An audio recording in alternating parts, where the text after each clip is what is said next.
हम ताबईन नबीउल अंबिया और उम्मतान दीन के बंदे, आपको हम तहे दिल से सलाम करते हैं। अल्लाह के नाम से शुरू करते हैं जो निहायत मेहरबान और रहम वाला है। ये महीने की जितनी भी रातें हैं बड़ी फजीलतों वाली रातें हैं। जितनी भी इबादतें करें उतनी कम है। ये 3 महीने अल्लाह ताला ने हमारे लिए बख्शिशों के ज़रिए खोल के रखे हुए। तो अल्लाह ताला हमें और आपको दुआ करने की तौफीक, नमाज पढ़ने की तौफीक, कलाम पाक पढ़ने की तौफीक अता फरमाए। सबे महराज एक बहाना था, लेकिन अल्लाह के हमको नवाजना था, बख्शिश का जरिया बनाना था। इसीलिए हमारे नबी पाक सल्लल्लाहु अलैहि वसल्लम को महराज का बहाना करके सिदरतुल मुंतहा पर बुलाया और वहाँ पर उन्होंने जन्नत, जहन्नम और जो राज की बातें थी वो बताई। जो बातें नबी पाक सल्लल्लाहु अलैहि वसल्लम ने आकर सबको बताई। अबू बकर सिद्दीक ईमान लाए और उन्होंने उस बात की तस्दीक की कि नबी पाक सल्लल्लाहु अलैहि वसल्लम जो कह रहे हैं वो सच है। कलाम पाक में उसके लिए आयतें भी उतरी। सबे महराज यानी आसमानों की सैर का जिक्र सूरह अन-नज्म में आता है। आयत 13 और 14 उसने उसे एक बार उतरते देखा सिदरतुल मुंतहा के पास, और उसने उसे एक बार उतरते देखा सिदरतुल मुंतहा के पास। आयत 17 और 18 आँख न तो डिगी और न ही सीमा से आगे बढ़ी।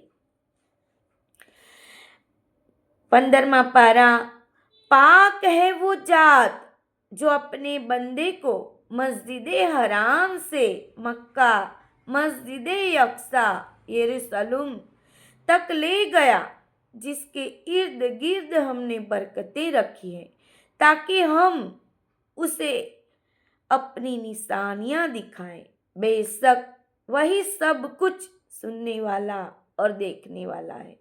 अल्लाह ने कलाम पाक में पाकी बयान की और अपने बंदों को बताया ये सबे महराज का सफ़र अल्लाह की मर्जी से हुआ था। अल्लाह के लिए कोई भी काम मुश्किल नहीं है। अल्लाह कह दे हो जा तो हो जाता है। तो हमें यकीन करना है। उस वक्त वहाँ मदीना में काफिर थे जो यकीन नहीं करते थे और उनसे इतने सवाल करें लेकिन सारे सवालों के जवाब उन्हें मिले।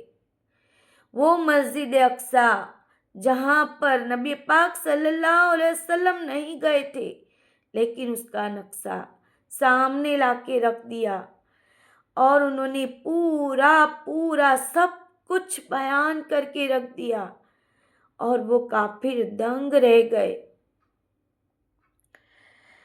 तो अल्लाह ताला ने नबी पाक सल्लल्लाहु अलैहि वसल्लम को जन्नत, जहन्नम और कायनात के राज दुनिया को बताने के लिए बुलाया था और वहाँ पर उन्होंने देखा जन्नत, जहन्नम। बहुत दुखी हो गए हमारे नबी पाक जब जहन्नम देखी, बहुत रोए।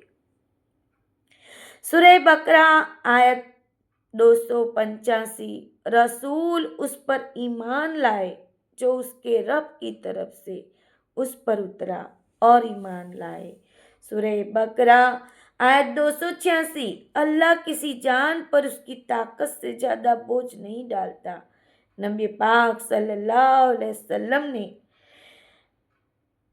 बंदे को ये दो आयतें पढ़ने को कहा, वो हर आफत से बच सकता है। अगर ये आयत पढ़ेगा तो उसके लिए काफ़ी है। अस्सलाम वालेकुम वरहमतुल्लाहि व बरकातहू।